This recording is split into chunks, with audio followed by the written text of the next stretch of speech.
주의 집에 사는 자들은 복이 있나니 그들이 항상 주를 찬송하리이다. 주께 힘을 얻고 그 마음에 시온의 대로가 있는 자는 복이 있나이다. 이스라엘아 들으라. 우리 하나님 여호와는 오직 유일한 여호와이시니 너는 마음을 다하고 뜻을 다하고 힘을 다하여 내 하나님 여호와를 사랑하라. 아멘. 우리 전심으로 하나님 아버지께 찬양을 드립시다.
오늘 우리에게 주신 하나님의 말씀은 열왕기상 1장 1절부터 10절에 있는 말씀입니다. 열왕기상 1장 1절에서 10절에 있는 말씀, 우리 함께 하나님의 말씀을 받들어 읽겠습니다. 다윗 왕이 나이가 많아 늙으니 이불을 덮어도 따뜻하지 아니한지라. 그의 시종들이 왕께 아뢰되 우리 주 왕을 위하여 젊은 처녀 하나를 구하여 그로 왕을 받들어 모시게 하고 왕의 품에 누워 우리 주 왕으로 따뜻하시게 하리이다 하고, 이스라엘 사방 영토 내에 아름다운 처녀를 구하던 중 수넴 여자 아비삭을 얻어 왕께 데려왔으나 이 처녀는 심히 아름다워 그가 왕을 받들어 시중 들었으나 왕이 잠자리는 같이 하지 아니하였더라. 그때 학기스의 아들 아도니아가 스스로 높여서 이르기를 내가 왕이 되리라 하고 자기를 위하여 병거와 기병과 호위병 50명을 준비하니 그는 압살롬 다음에 태어난 자요 용모가 심히 준수한 자라. 그의 아버지가 내가 어찌하여 그리하였느냐고 하는 말로 한 번도 그를 섭섭하게 한 일이 없었더라. 아도니아가 스루야의 아들 요압과 제사장 아비아달과 모의하니 그들이 따르고 도우나 제사장 사독과 요야다의 아들 버나니아와 선지자 나단과 시므이와 레이와 다윗의 용사들은 아도니아와 같이 하지 아니하였더라. 아도니아가 에너로겔 근방 소헬렛 바위 곁에서 양과 소와 살찐 송아지를 잡고 왕자 곧 자기의 모든 동생과 왕의 신하된 유다 모든 사람을 다 청하였으나 선지자 나단과 버나니아와 용사들과 자기 동생 솔로몬은 청하지 아니하였더라. 아멘. 오늘 우리가 읽은 본문 말씀은 다윗의 임기 말에 있었던 일에 관한 기록입니다. 다윗 왕의 장자 아도니아의 아버지 다윗에 대한 반역 사건입니다. 다윗은 평생 이런 일을 2번 겪었는데 2번 다 자기 자식들로부터 당했던 겁니다. 참담했으리라고 생각이 되어집니다. 사실 역사를 돌아보면 뺏고 뺏기는, 물고 물리는 이런 일들이 수없이 있어 왔습니다. 이것이 인류 역사라고 해도 과언이 아닙니다. 자식이 아버지를 이러기도 한데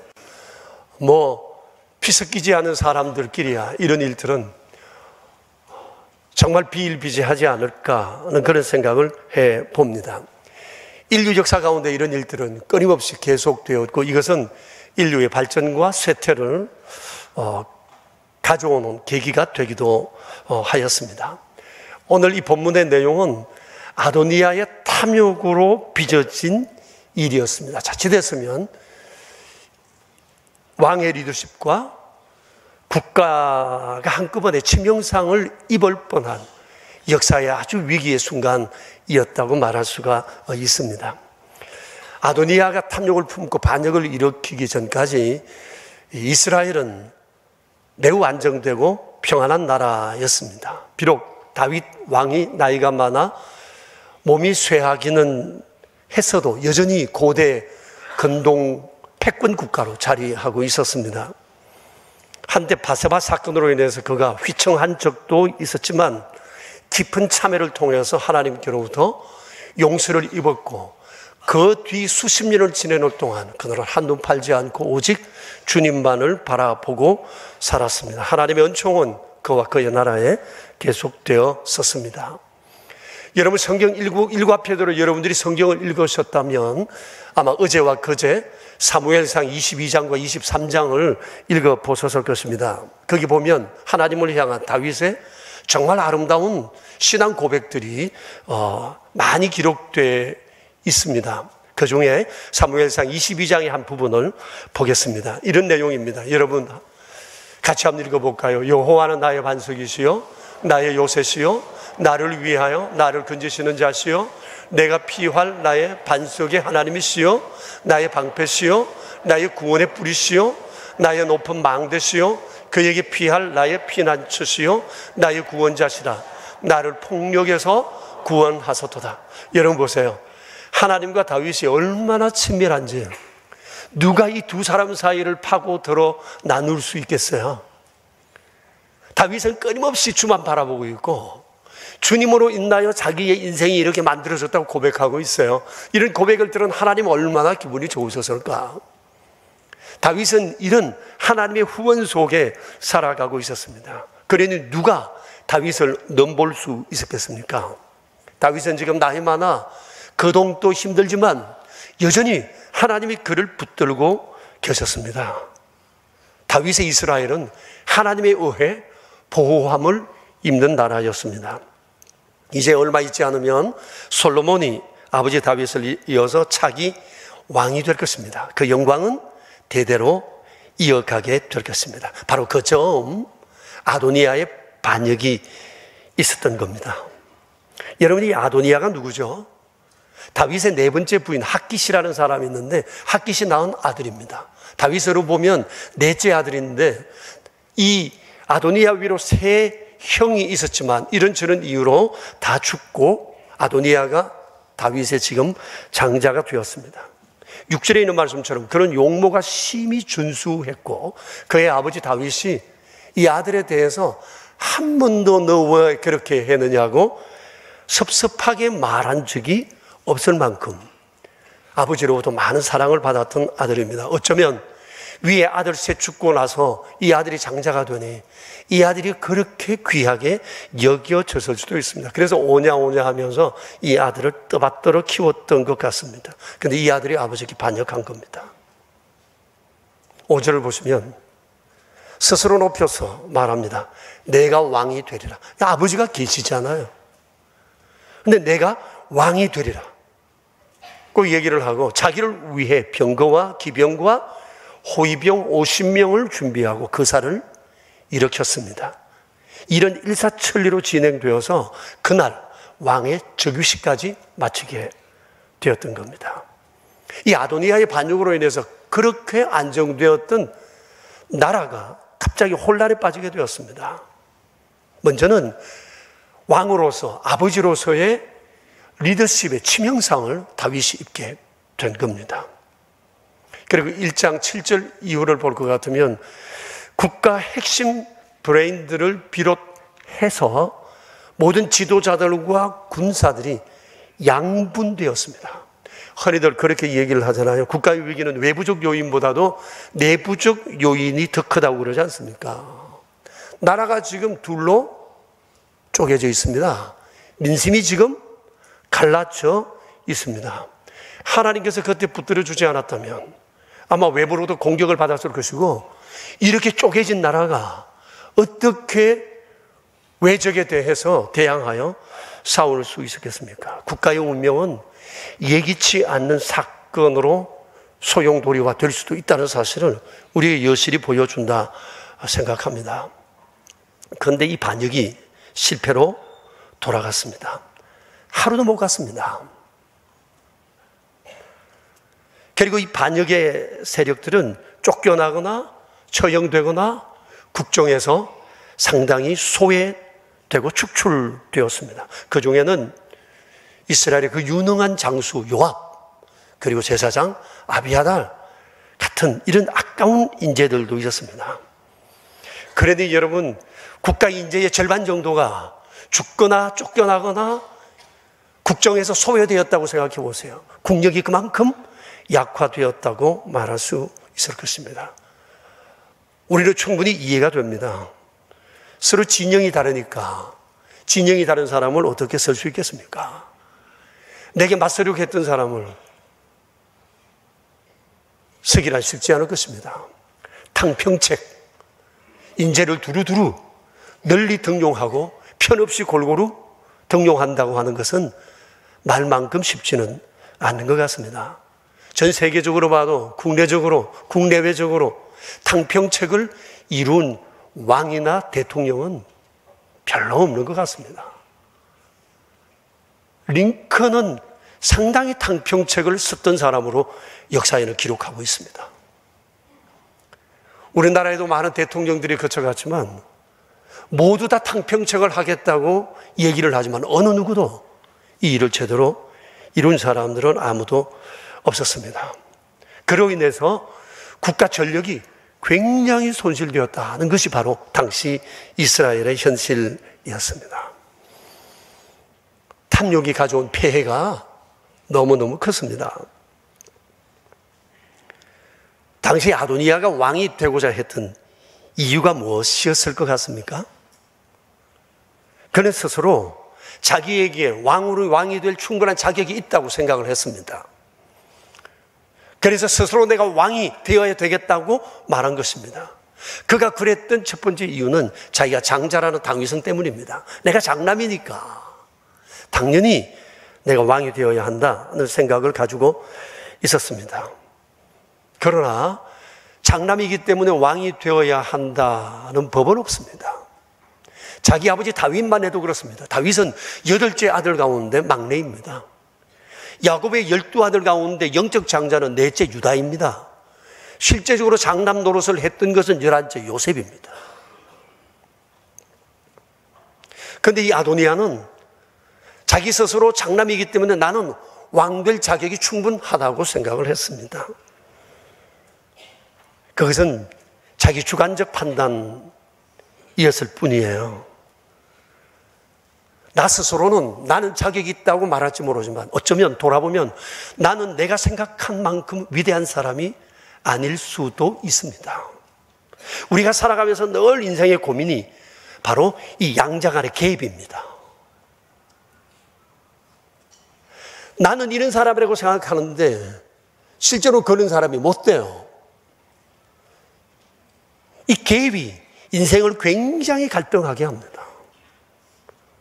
이 갭을 현실적으로 수용하는 사람들은 현실에 잘 적응해서 만족하고 살아가지만 만일 그렇지 못하게 된다면 그로 인해서 불평과 불만과 엄청난 스트레스와 우울증에 시달리게 됩니다. 제가 보는 스트레스 주범이 바로 여기에 있다고 생각합니다.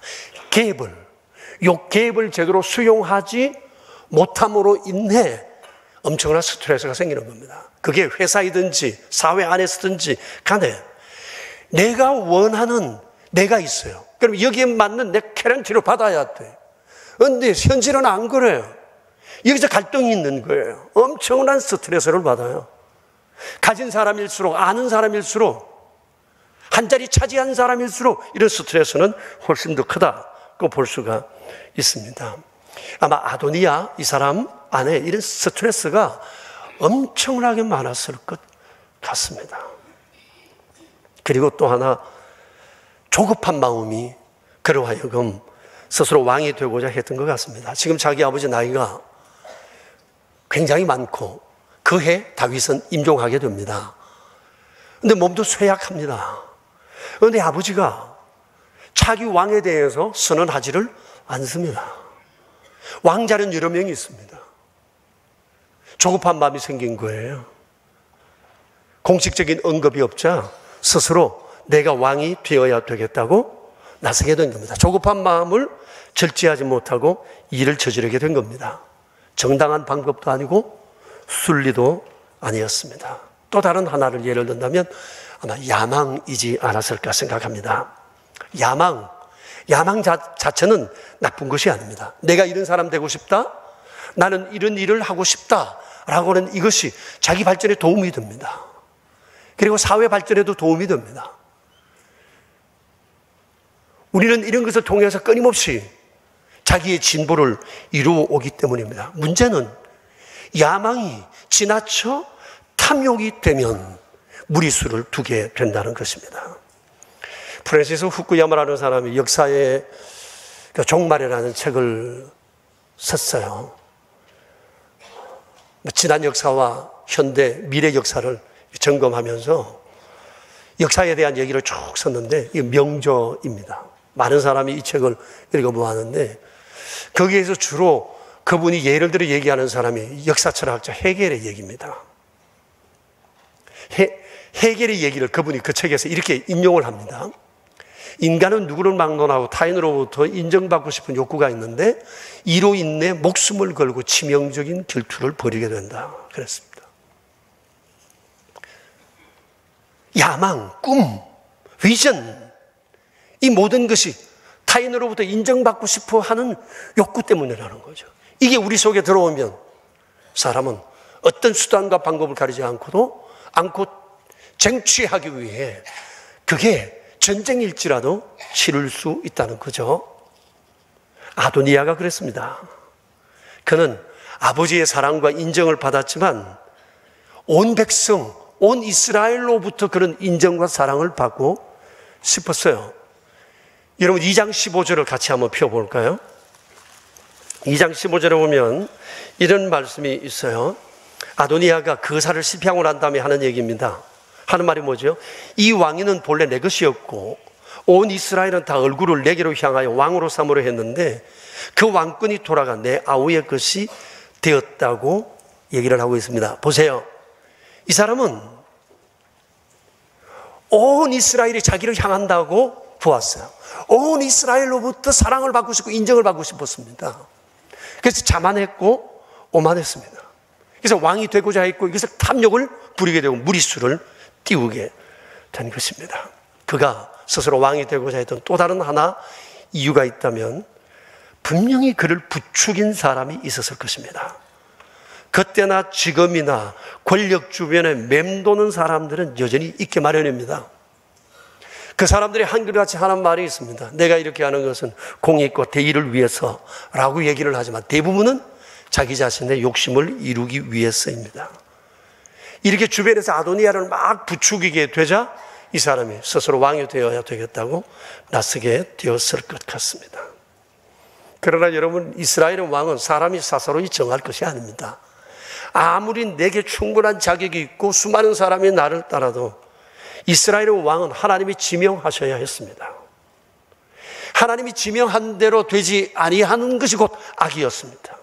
그리고 지금 아버지 다윗이 본연이 명실상부 이스라엘의 왕이잖아요. 근데 아버지가 계심도 불구하고 내가 왕이 되어야 되겠다고 이 아들이 힘을 쓰며 나서게 되었으니 이 반역은 천륜을 쳐버린 겁니다.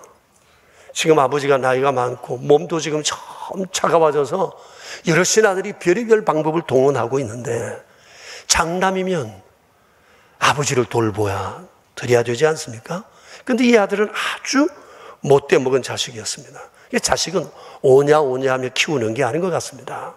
성경에는 그래서 자식은 때려서라도 키우라고 얘기하고 있지 않습니까? 아무튼 이 아들은 아버지께 반역한 거예요. 천륜을 저버린 것이고 하나님께 대해서 악한 일을 행한 겁니다. 그런데 그사는 그날로 실패했습니다. 하루도 넘기지를 못했습니다. 이 탐욕으로 인한 폐해는 너무 컸습니다. 결국은 아도니아는 처형당합니다. 요압도 죽습니다. 아비아달 쫓겨납니다. 자기를 따랐던 수많은 사람들은 국정에서 소외되어 한직으로 밀려나거나 이 사람들은 나라에서 더 이상 힘을 쓸 수 없는 사람들이 되었을 가능성이 많습니다. 뿐만 아니라 자칫했으면 나라마저도 큰 공경에 빠질 뻔했습니다. 탐욕이 주는 폐해가 얼마나 큰가라고 하는 겁니다. 욕심이 없는 사람 아무도 없습니다. 그러나 이 욕심이 탐욕이 되지 않도록 우리 또 조심해야 합니다. 우리가 알잖아요. 우리 안에는 욕심이 많아요.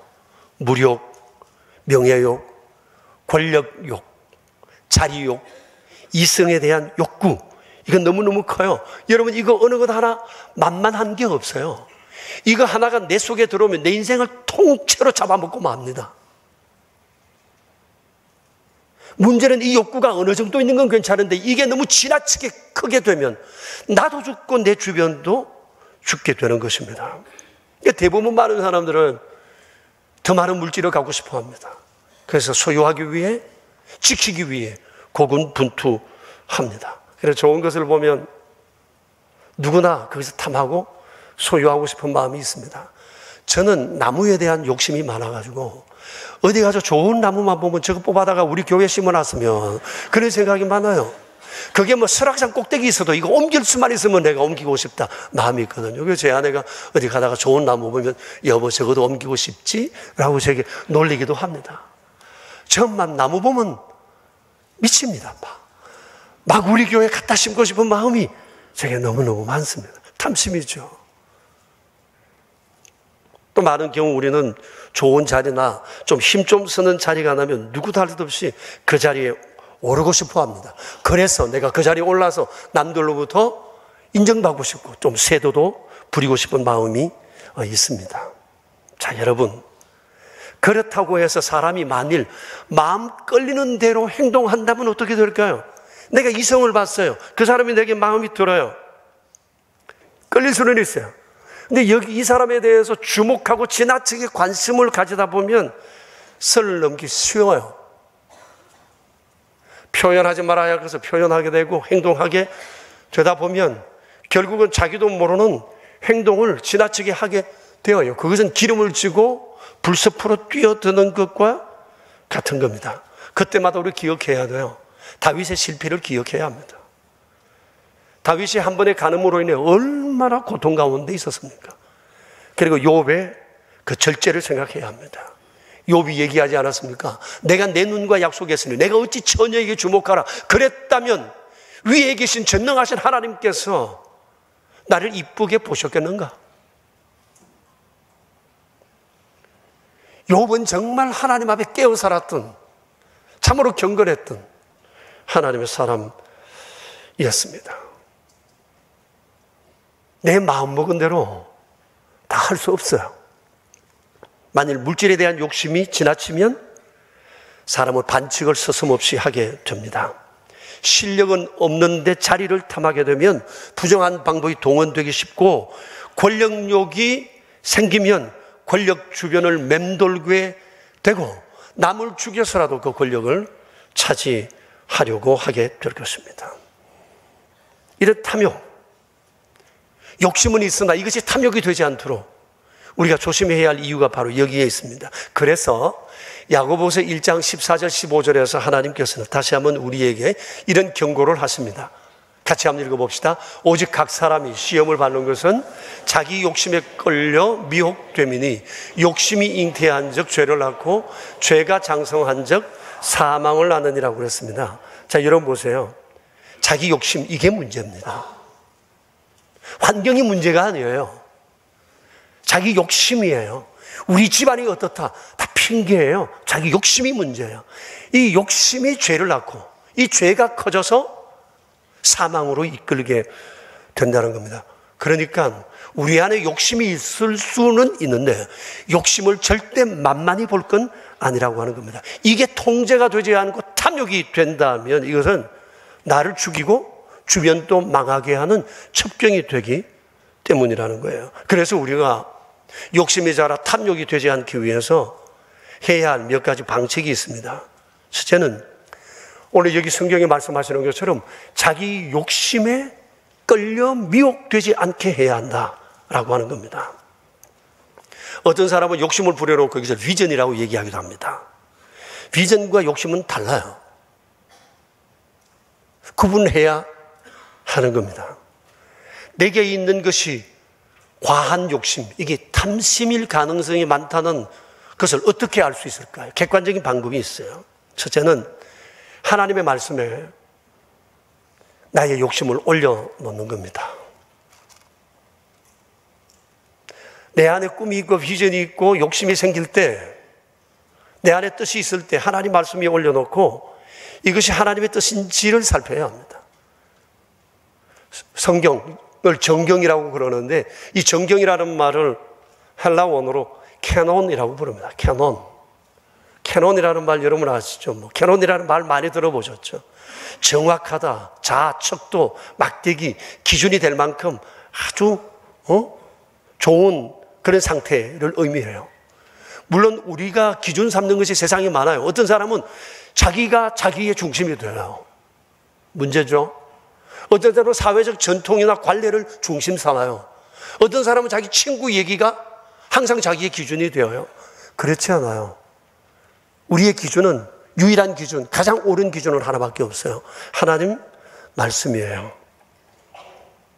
그래서 우리 안에 이런 일이 생길 때 하나님 말씀 위에 이것을 올려놓아야 합니다. 그리고 이것이 욕심인지 비전인지 하나님의 뜻인지 내 탐욕인지를 우리가 발견할 수 있어야 합니다. 둘째, 적절한 말씀이 떠오르지 않으면 이런 생각을 해보세요. 예수님이라면 어떻게 하셨을까 생각하는 겁니다. 우리 여러 해 전에 이 캠페인 했죠. 그죠? 이 밴드 차고, 요즘은 우리가 다른 밴드를 차고 있습니다만은 전에 우리 파란 밴드 찬 거 기억나시죠? WJD라고 하는 거. 그 예수님이라면 어떻게 하셨을까? 우리 교회 어떤 집사님은 이걸 워낙 차고 다녀가지고 나중에 이거 보니까 아늘아늘해져서 뚝 끊어졌어요. 그걸 제게 가져왔더라고요. 어떤 분은 그런 얘기 합니다. 이걸 차고 있는 동안 가정에서 직장 안에서 자기가 많이 절제할 수 있어서 얼마나 좋아하는지 모르겠다고 얘기를 해요. 예수님이라면 어떻게 하셨을까? 이걸 생각하면 큰 도움이 돼요. 좀 더 가까이서 생각한다면 내가 존경하는 그 한 사람을 생각해 보세요. 그 사람이라면 이 일을 어떻게 판단했을까? 그것도 도움이 돼요. 그리고 또 한 가지는 보편적인 상식선에서 생각해 보는 겁니다. 내가 하고자 하는 일이 상식적으로 옳은 건가? 사회 관리적으로 봤을 때도 이것은 괜찮은 것인가를 생각하는 겁니다. 근데 대부분의 사람들은 먼저 자기 이익을 앞세웁니다. 그래서 탐욕이 빠집니다.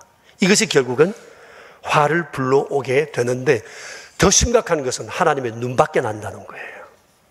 자, 그러면 이 방법을 아도니아에게 한번 적용해 보세요. 자, 아도니아가 지금 스스로 왕이 되겠다고 계획을 했어요. 자, 이 말씀, 이거 위에 한번 세워보십시오. 하나님의 뜻 아니죠? 보편적인 상식으로 봐서도 이건 잘못된 거죠. 천륜을 어긴 거죠. 틀린 거예요. 그러니까 아도니아라는 사람은 상식도 없고 신앙도 없는 사람이었어요. 오직 욕심에 끌려 살아가는 사람이었던 거예요. 이 사람의 탐심이 여기서 끝나지 않아요. 이 사람이 거사가 실패하고 난 다음에 솔로몬의 어머니 바세바를 찾아갑니다. 그리고 바세바에게 찾아가서 솔로몬에게 자기 안에 소원이 하나 있는데 그 소원을 좀 대신 얘기해달라고 부탁을 합니다. 그 내용이 2장 17절에 나옵니다. 한번 보실까요? 이런 얘기입니다. 2장 17절. 내용이 무슨 내용이죠? 아버지 다윗의 마지막 부인이었던 아비삭을 자기에게 주어 아내로 삼게 해달라는 겁니다. 이게 인간입니까? 사람의 탈을 쓴 짐승이죠. 이러니까 아버지께 대해서 반역을 하죠. 쿠데타를 일으키죠. 사람이 탐욕에 빠지면, 탐욕에 쉬게 되면 뭘 도덕하고 뭘 상식하고 천륜과 인륜과 신앙을 저버리는 사람이 될 수 있다고 하는 거예요. 너무 무서운 거예요. 그리고 욕심이라는 걸 그냥 우리가 대충 봐서 안 돼요. 이게 절제시킬 수 있어야 됩니다. 제어장치가 필요해요. 이게 안 되면 탐욕으로 흘러가 결국은 자기를 죽이는 상황을 만들 수 있다는 것입니다. 자, 탐욕을 이기는 첫 번째 방법은 자기 욕심에 끌려 미혹되지 않아야 한다는 것. 둘째, 이게 탐욕이라고 판단되는 순간 끊어냄에 있어서 아주 단호해야 합니다. 그렇지 않으면 죽음이라는 생각을 해야 돼요. 오늘 분명히 말씀하시잖아요. 자기 욕심에 끌려 미혹되면 사망을 낳는다. 그 말씀, 죽음이라는 생각을 해야 돼요. 머뭇거리면 안 돼요. 마음에는 원이로되 육신이 약하도다 이런 소리 하면 안 돼요. 이건 예수님께서 기도하는 제자들을 향해서 긍휼히 얘기해서 하는 말씀이지 우리가 이런 데 핑계대라고 주신 말씀이 아니에요. 그건 예수님이 다 하실 수 있는 말씀이지 우리가 할 수 있는 말이 아니에요. 해보지도 않고 나는 안 돼 라고 말해서도 안 돼요. 왜냐하면 우리 안에는 이런 죄, 탐욕을 이길 능력이 주어져 있기 때문에 그렇습니다. 고린도전서 10장 13절에 이런 말씀이 있어요. 같이 한번 읽어보겠습니다. 사람이 감당할 시험 밖에는 너희가 당한 것이 없나니 오직 하나님은 미뻐사 너희가 감당하지 못할 시험 당함을 허락하지 아니하시고 시험 당할 즈음에 또한 피할 길을 내사 너희가 능히 감당하게 하시느니라. 아멘. 여러분 이걸 믿어야 돼요. 주님은 우리가 감당할 것만 주시고 감당할 수 있는 능력도 주시고 우리가 이기고자 하면 이기지 못할 게 없어요. 우리 스스로 탐욕 앞에 무너지기 때문이지 이길 수 있는 힘을 주께서 우리에게 주셨다는 거예요. 종교개혁자 마틴 루터가 한 유명한 얘기가 있어요. 새가 머리 위로 다니는 것을 막을 수는 없지만 그 새가 내 머리에서 둥지를 트는 것을 내가 막을 수 있다는 겁니다. 세상의 유혹을 없앨 수는 없어요. 세상은 죄로 관영해 있기 때문에. 그러나 유혹 앞에 믿음과 나의 의지로 맞설 수 있어야 해요. 하나님께서는 우리가 그러기를 원하고 그런 사람을 통해 일하기를 원하세요. 우리 교회 지금 마당에 가면 먹거리가 많은데 붕어빵은 얼마 전에 철수를 했어요. 너무 아쉬워요. 내가 2년 동안 붕어빵 한 개를 못 먹었습니다. 전에는 붕어빵 하는 사람들이 계시라고 맛보라고 어떤지 이렇게 갖다 줬는데 누구야 요즘 하는 사람은? 도대체 신경을 안 써. 나 먹고 싶은데 그런데 어느 날 붕어빵 기계를 닦고 있길래 웬일이냐고 그랬더니 끝났대. 얼마나 아쉬웠는지 몰라요.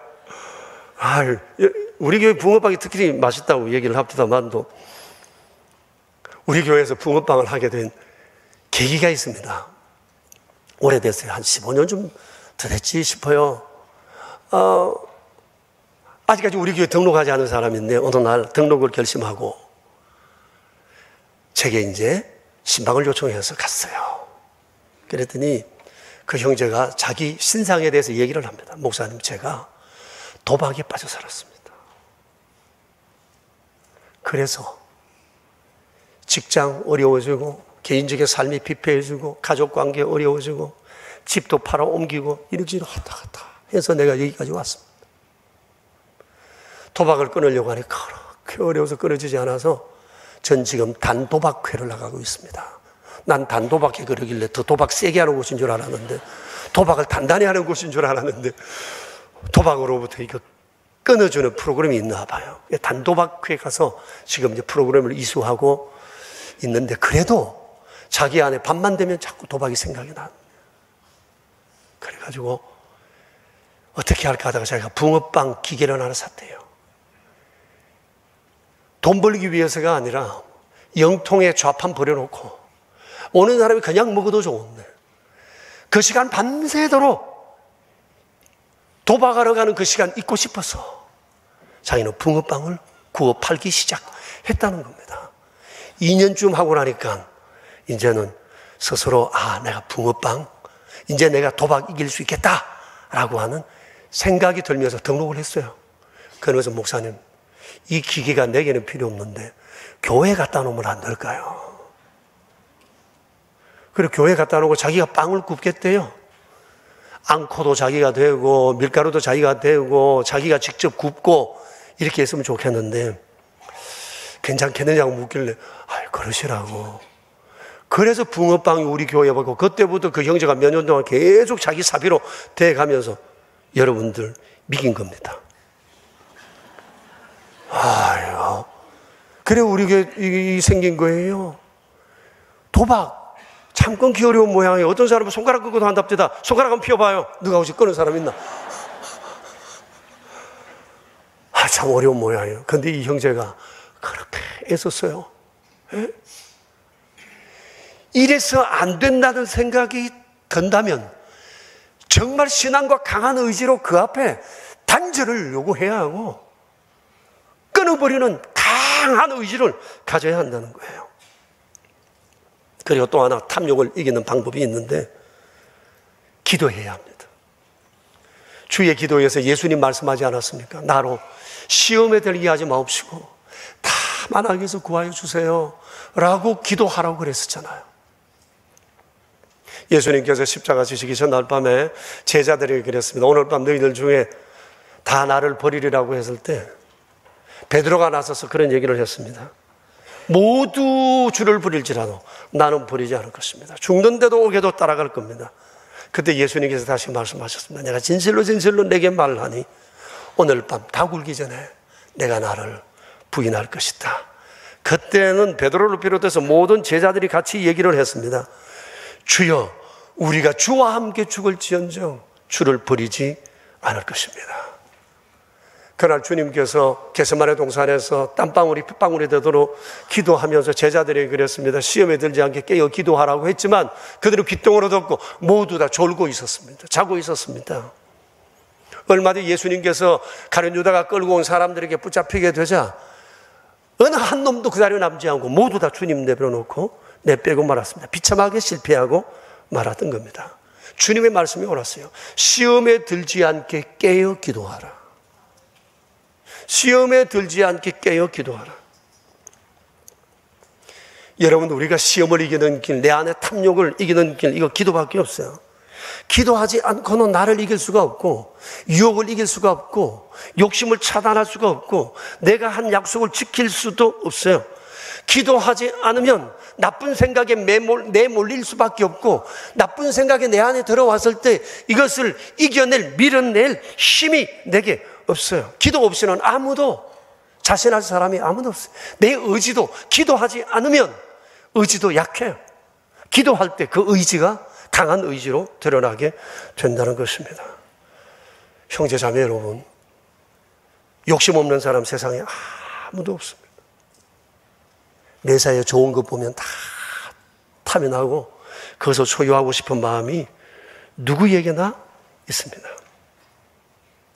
그러나 욕심이 탐심이 되지 않게 해야 합니다. 욕심이 생겼을 때 거기에 끌리는 대로 끌려가다간 정말 큰일 납니다. 탐욕이 주는 폐해가 너무 크기 때문입니다. 그보다 더욱더 심각한 것은 하나님의 눈밖에 날 수 있다는 겁니다. 다윗이 바세바를 범하고 난 다음에 그가 제일 두려워했던 게 뭐죠? 바로 이겁니다. 시편 51편 11절에 이런 말씀이 있습니다. 나를 주 앞에서 쫓아내지 마시며 주의 성령을 내게서 거두지 마옵소서. 이걸 간절히 기도해요. 하나님이 나를 쫓아내지 않을까? 하나님과의 관계가 단절되지 않을까? 하나님의 은혜로 살아오는 걸 급뼈저리게 느끼고 있거든요. 하나님 떠나면 종이 호랑이일 수밖에 없다는 사실을 그 자신 너무나도 잘 알기 때문에 이걸 제일 두려워요. 하나님, 나를 버리지 말아주세요. 성령을 거두지 말아주세요. 이 기도했던 겁니다. 우리가 이런 것을 보면서도 우리 안에 여전히 아도니아의 속성이, 더러운 탐욕이 우리 안에 꿈틀대고 있습니다. 그래서 그 옛날 성 어거스틴이 이런 얘기를 했습니다. 주님, 나 자신이 나에게 문제가 되었습니다. 그렇습니다. 환경이 문제가 아니에요. 내가 내게 문제예요. 내가 문제예요. 잘났다는 내가 문제예요. 그렇기 때문에 내 안에 있는 무욕, 명예욕, 권력욕, 자리욕, 이성에 대한 욕구에 대해서 단호해야 합니다. 더 이상 내가 내 인생의 걸림돌이 되지 않아야 하기 때문입니다. 우리 함께 기도하겠습니다. 우리 자신을 한번 돌아보았으면 좋겠습니다. 여러분, 욕심 누구나 가질 수 있고 야망 누구 안에나 있을 수 있어요. 그러나 이제 탐욕이 되면 안 돼요. 비전이라고 생각하는 것이 욕심은 아닌지 돌아보셔야 해요. 객관적으로 점검이 필요해요. 욕심 없는 사람이 없습니다. 탐욕이 꿈틀대고 있지 않는지 돌아봅시다. 주님 앞에 간구하세요. 이기게 해달라고. 이겨내야 한다고. 더 이상 내가 내 인생에 걸림돌이 되지 않게 해달라고. 우리 주님 앞에 이 시간을 간절히 기도하겠습니다. 함께 기도합시다. 자비로우신 하나님, 우리 아버지 감사를 드립니다. 하나님의 은혜 가운데 오늘도 주님 앞에 섰습니다. 오늘 주님을 죄된 은혜 하시니 믿음으로 쓰고 싶고 바로 살고 싶고 하나님 기뻐하신 그 믿음을 일컫고 싶습니다. 주님 여기 우리 붙들어 주십시오. 주님 원하십니다. 우리 안에 욕심, 욕망을, 탐욕을 주님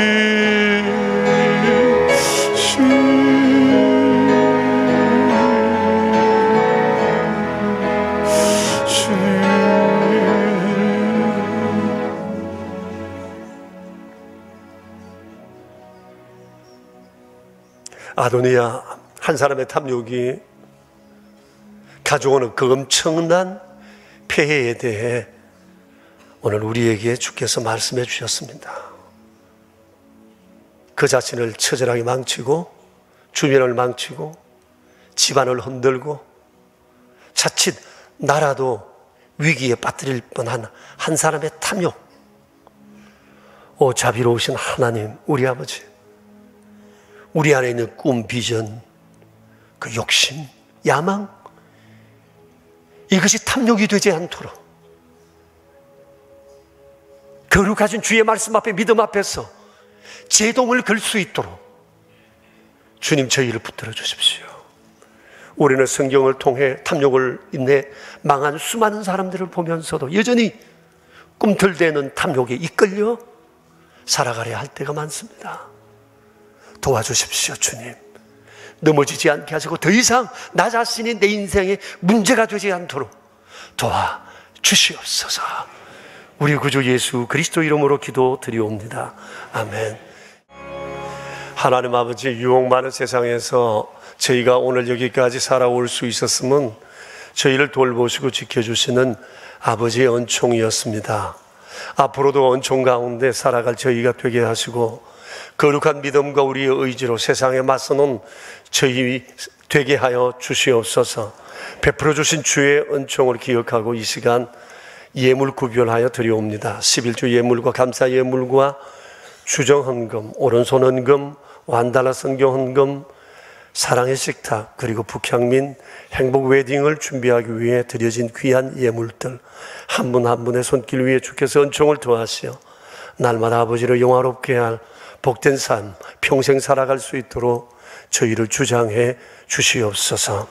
우리 구주 예수 그리스도 이름으로 기도드리오며 이제는 만왕의 왕 되신 주 예수 그리스도의 은혜와 만복의 근원 되신 아버지의 크신 사랑하심과 우리 안에 계셔서 날마다 그 믿음의 길 경주하도록 도우시는 성령님의 교통하심이 모인 저희 무리들과 명선의 모든 가족들과 주님의 몸 되신 교회 위에 이제로부터 영원히 함께 계시옵기를 간절히 축원하옵나이다. 아멘.